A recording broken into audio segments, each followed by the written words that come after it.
आइए एंटरप्रेन्योरशिप में ईपीएस में आज हम लोग स्टार्ट करेंगे चैप्टर नंबर कौन सा? चैप्टर नंबर 22 लिखेंगे व्यवसाय में समृद्धि। व्यवसाय में समृद्धि एवं विकास की संभावनाएं। विकास की संभावनाएं।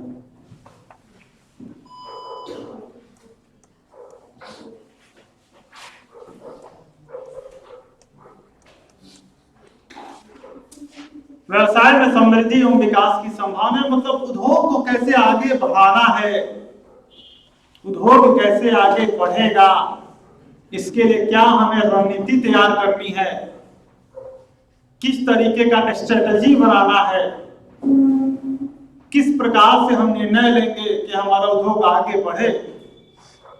इसी बातों पे ये चैप्टर हमारा पूरा केंद्रित है,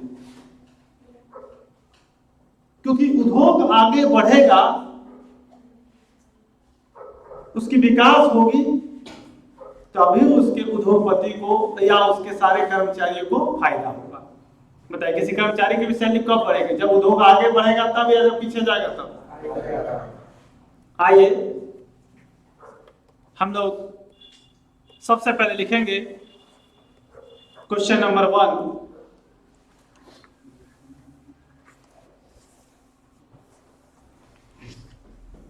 विकास, उद्योग के विकास से आप क्या समझते हैं? उद्योग के विकास से आप क्या समझते हैं?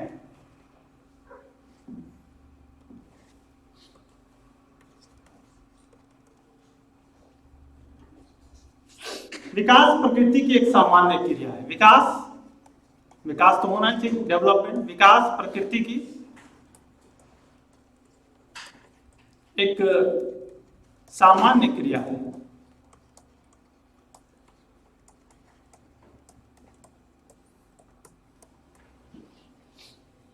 हर जगह विकास की जरूरत होती है, उद्योग में भी विकास की जरूरत है। विकास होगा तो उद्योग आगे बढ़ेगी।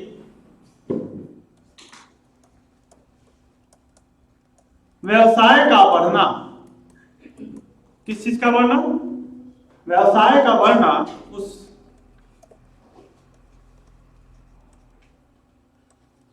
उद्योग और उपक्रम एक ही चीज है। उद्योग का, उस उद्योग का विकास कहलाता है।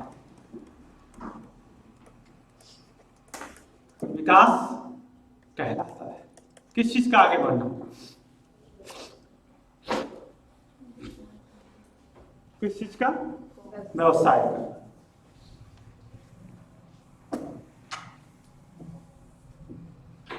धीरे धीरे बढ़ता जाता है। जब यही विकास धीरे धीरे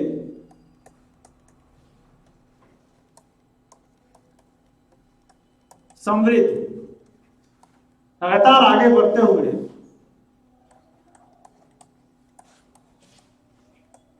अपने उत्कर्ष यानी ऊंचाई पे पहुंच जाता है,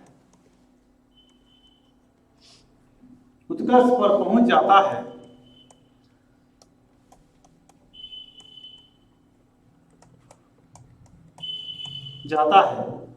तो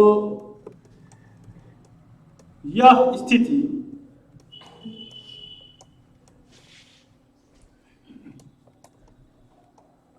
समृद्धि कहलाती है। क्या कहलाती है?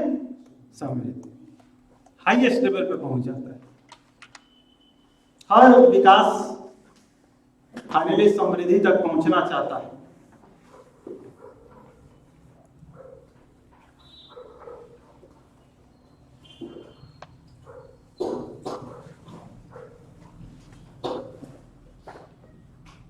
और समृद्धि के बाद अगर वो अपने आप को नहीं संभाला तो फिर उसका पतन शुरू होता है।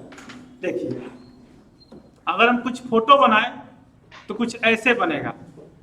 ये देखिए, ये धीरे धीरे धीरे धीरे क्या हो रहा है, विकास हो रहा है, विकास हो रहा है। उसके बाद ये देखिए, ये समृद्धि, अब विकास हाईएस्ट लेवल तक पहुंच गया। इसके बाद धीरे से क्या होता है, पतन। यहाँ पे अपने आप को संभालना बहुत जरूरी है, नहीं संभालेंगे तो फिर क्या शुरू हो जाएगा, पतन। बहुत सारी कंपनियों का देखिए आप, नोकिया कहीं देख लीजिए, एक नोकिया मोबाइल कितनी आगे बढ़ी थी, लेकिन अभी वो आगे है, नाम तो सुना होगा। तो लिखिए क्वेश्चन नंबर 2, विकास एवं समृद्धि के उद्देश्य का वर्णन करें। अगर कोई ये बोले कि विकास की जरूरत नहीं है, तो बताइए क्या ये बात सत्य हो सकता है क्या? आपका स्मार्टफोन आया, एंड्रॉइड आया, बहुत सारी चीजें आई, नोकिया ने अपने आप को उस तरह से परिवर्तित नहीं किया। फीचर्स फोन में सबसे आगे नोकिया था। तो आपको परिवर्तन को अपनाना होगा, तभी आपका विकास और फिर आप समृद्धि तक पहुंचेंगे। पहला, नए परिवर्तन को अपनाना। एक जमाना था लोग मोबाइल कॉलिंग और करने और रिसीविंग के लिए और एसएमएस के लिए खरीदते थे। आज जमाना लोग मोबाइल कैमरे के लिए खरीदते हैं। कैमरा कितना मेगापिक्सल है, क्योंकि सेल्फी लेना है। क्या सही कह रहा हूं? तो आपको इन चीजों को समझना होगा। कभी टेलीविजन खरीदते हो, लोग सबसे पहले पूछते हैं इसमें यूट्यूब चलेगा, इसमें हॉटस्टार चलेगा। अब उद्देश्य लोगों का बदल गया है, आपको उस परिवर्तन को समझना होगा। स्थिति बदलती है और बदलती हुई परिस्थितियों का सामना अगर करेंगे तभी आपका विकास होगा, वरना आपका पतन निश्चित है। दूसरा लिखिए, बदलती हुई परिस्थिति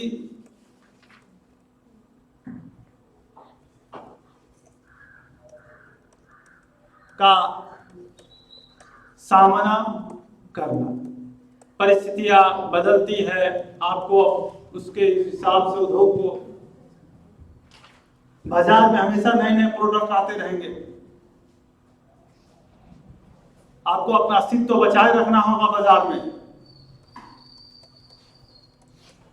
बाजार में अपने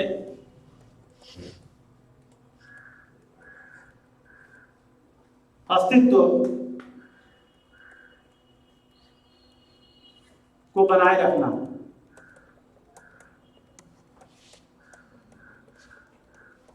नई नई कंपनियां हमेशा पूरी कोशिश करती रहती है। और एक बात हमेशा याद रखिए, उत्पादन का जितना बड़ा पैमाना, जैसे मान लीजिए आप घर में एक समोसा बनाइए, लागत ज्यादा आएगी, 10 बनाइए कम आएगी, 100 बनाइए तो लागत और कम आएगी, 1000 बनाइए तो लागत। तो जितना बड़े उत्पादन पे आप जाएंगे, बड़े लेवल के उत्पादन करेंगे, तो आपकी लागत कम आएगी, तो आपका मुनाफा क्या होगा, बढ़ेगा, तो विकास होगा। बड़े पैमाने के उत्पादन का लाभ लेना।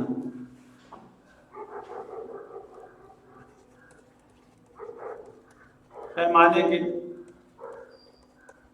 उत्पादन का लाभ उठाना। बड़े सारे लोग छोटे में ही रह जाते हैं, वो लाभ, चूंकि अब महंगा बेचेगा तो कोई खरीदेगा नहीं, तो आपको अपनी लागत को कम करना है। मान लीजिए शेयर प्राइस 12 रुपये, आपकी लागत है 8 रुपया, तो 4 रुपये लाभ होगा। अगर इस 8 की जगह 10 रुपया लागत होता तो कितना, 2 रुपया लाभ होता। ये थोड़ी है कि 10 रुपया लागत है हम शेयर प्राइस 14 कर देंगे, नहीं, इसको आप कैसे बढ़ाइएगा? तो फिर तो दूसरे ब्रांड का सामान खरीद लेगा ना उपभोक्ता तो बहुत तेज होता है। लागत को कम करना है, शेयर प्राइस आपका मर्जी के हिसाब से नहीं चलेगा। कुछ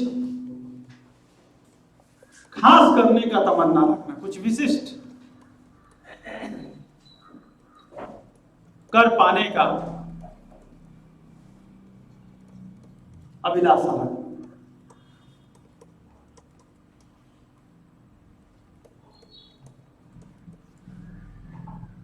अभी देखिए, मैं पढ़ाने में टेक्नोलॉजी का यूज करता हूं। आप में से किनको अच्छा लगता है? हाथ उठाइए। आराम से आप लिख पाते हैं, कितना क्लियरिटी रहता है, कलर बदल पाते हैं, आपको अच्छा लगता है। क्वेश्चन नंबर 3, ये देखिए भैया, चीजें फायदा तो होता है इससे। अब देखिए, जैसे जीवन के स्तर होते हैं, सबसे पहला स्तर कौन सा? जन्म का। सबसे पहला स्तर जन्म के बाद बचपन, बचपन के बाद जवानी, जवानी के बाद और बुढ़ापा के बाद स्तर। ऐसा ही होता है। ठीक उसी तरह से समृद्धि, उद्योग के समृद्धि के भी विभिन्न स्तर होते हैं। लिखेंगे क्वेश्चन नंबर 3, उद्योग के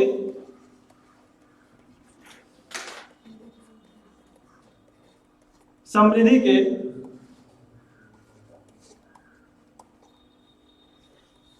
विभिन्न स्तर का वर्णन करें। उद्योग के समृद्धि के विभिन्न स्तर का वर्णन करें।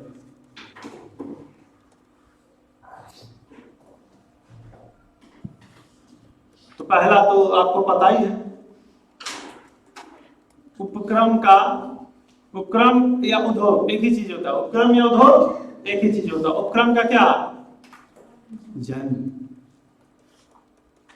जब हम पैदा हुए जगह से हम रोए, ऐसी करनी कर चलो हम हंसे जगह।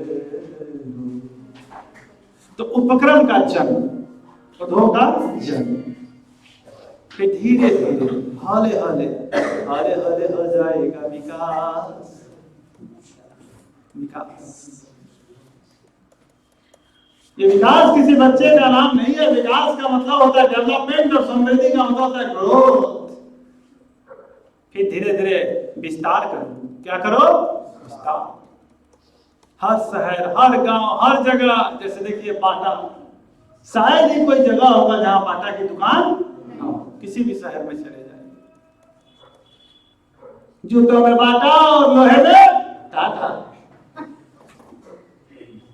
उसके बाद हो जाएगा उपक्रम का ग्रोथ, समृद्धि,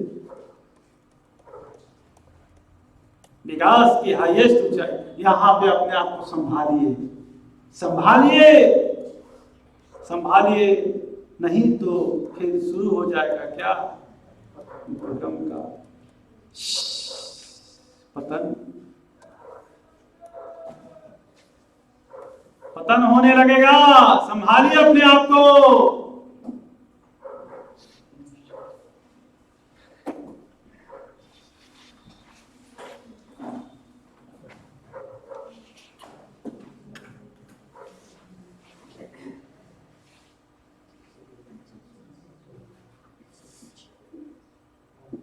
देखिए, अपने आप को समृद्धि करना है, यानी विकास के हाईएस्ट ऊंचाई तक ले जाना है। तो दो तरह की रणनीति, एक तो आंतरिक, यानी अपने अंदर के कर्मचारियों को प्रेरित करना, आंतरिक। एक बाह्य रणनीति। बाह्य रणनीति का मतलब होता है जैसे विलोपीकरण। सर, विलोपीकरण का क्या मतलब? जैसे अभी आप देखे होंगे, जियो के आने से आइडिया, वोडाफोन पे बड़ा दुष्प्रभाव पड़ा। तो अब क्या किया है कि वोडाफोन और आइडिया दोनों मिल गए। किनको किनको इस बारे में पता है? मिल गए हैं तो दोनों मिल गए। इसी को कहते हैं विलोपीकरण, यानी दोनों ने अपने आप को क्या किया? मिलाकर एक का विलोप कर दिया, एक बड़ा कंपनी बनाया। तो बताइए, ये आंतरिक रणनीति है या बाह्य रणनीति? बाह्य रणनीति है ना। इसके लिए वोडाफोन को आइडिया वाले से बातचीत करना होगा, या आइडिया से। आंतरिक तो हो गया अपने अंदर, कंपनी के अंदर की बात। और बाह्य हो गया कंपनी के बाहर के। तो विकास के लिए दोनों जरूरी है, आंतरिक रणनीति भी और किनको किनको चीजें समझ में आई। Very good. क्वेश्चन नंबर 4, समृद्धि के रणनीति।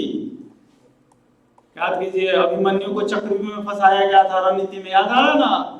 रणनीति के प्रकार का वर्णन करें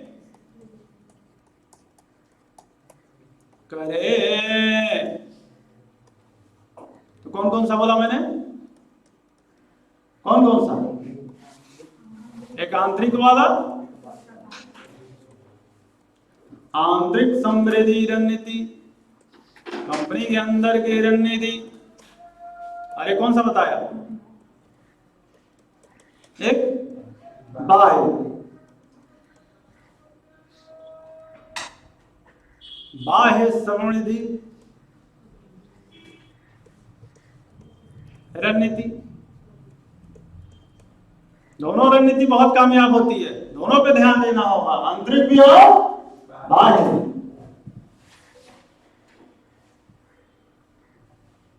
जैसे एक दूसरे के साथ कंपनी मिलकर बना लेना।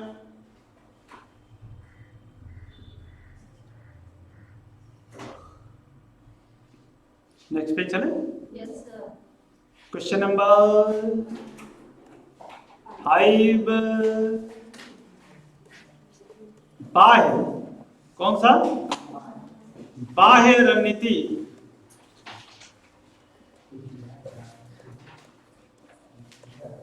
के प्रकार का वर्णन करें। बाह्य रणनीति, इसमें नॉर्मली एक हम दूसरी कंपनी से किसी दूसरे उपकरण के साथ मिलकर कुछ योजना बना लेते हैं, इससे आधुनिकीकरण का।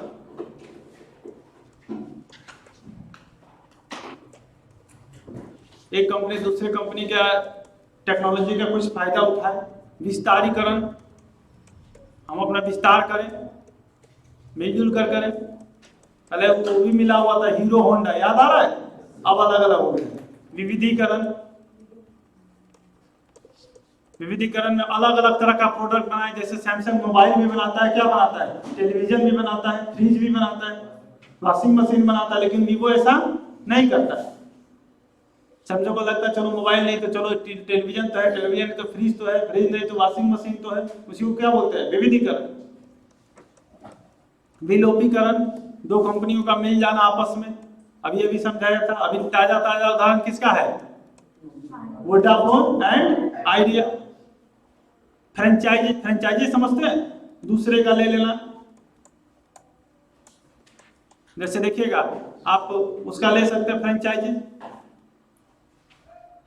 पिज्जा, डोमिनोज का फ्रेंचाइजी, मुजफ्फरपुर, पटना, कई जगह आप देखे होंगे, भागलपुर, दिल्ली, हर जगह डोमिनोज का मिल जाता है फ्रेंचाइजी। मैकडोनल्ड्स मिलता है रांची में, धनबाद में, झारखंड में, बिहार में, कई जगह हिस्सों में आप देखेंगे फ्रेंचाइजी।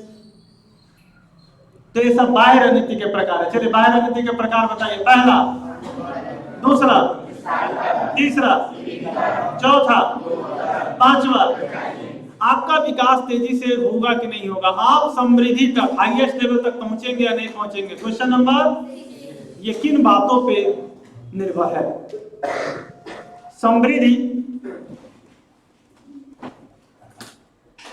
को प्रभावित करने वाले, समृद्धि को प्रभावित करने वाले घटक, तत्व का वर्णन करें। देखिए, अगर कंपटीशन कम है तो आपकी विकास तरक्की जल्दी हो जाएगी, लेकिन कंपटीशन ज्यादा है तो तरक्की में समय लगेगा, मेहनत ज्यादा करना पड़ेगा। बोलिए सही कि गलत? सबसे पहला तो वही है, क्या? बोलिए क्या? बोलिए प्रतियोगिता। अरे हम छोटी सी बात कहते हैं, मान लीजिए सरकारी नौकरी की बात करें, 10 सीट है और 10 बच्चे एग्जाम देने गए, तो बात तो 10 को मिल ही जाएगा सरकारी नौकरी। और 10 सीट है और 50,000 बच्चे एग्जाम देने का। अब देखिए, अब देखिए 1 लाख बच्चे के, अब देखिए, अब देखिए, अब चलेगा गला काट प्रतियोगिता। तकनीकी परिवर्तन, ये तकनीकी परिवर्तन होता है तो नई कंपनी आगे बढ़ जाती है, कई बार पुरानी कंपनी छूट जाती है। ये परिवर्तन बहुत खतरनाक होता है, तकनीकी परिवर्तन। उपभोक्ता की सोच, किसकी सोच? ये उपभोक्ता भी कई लोगों को,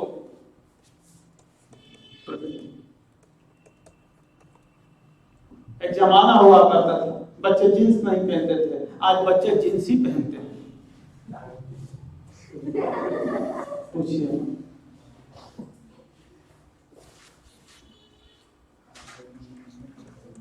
नई खोज, नव परावर्तन, नई नई चीजें जो आती है, नई टेक्नोलॉजी के साथ जो नई चीजें आती है। मोबाइल में देख लीजिए, पहले फीचर फोन था, फिर फ्लैट वाला था, खोलने वाला आया था, ढक्कन खोलने वाला, उसके बाद ऐसे स्लाइड करने वाला आया था, और अब तो जमाना ही किसका हो गया है? स्मार्टफोन। सारा है लेकिन सबसे ज्यादा कौन चलता है? स्मार्टफोन। स्मार्टफोन में भी ऐसी ऐसी टेक्नोलॉजी आती है।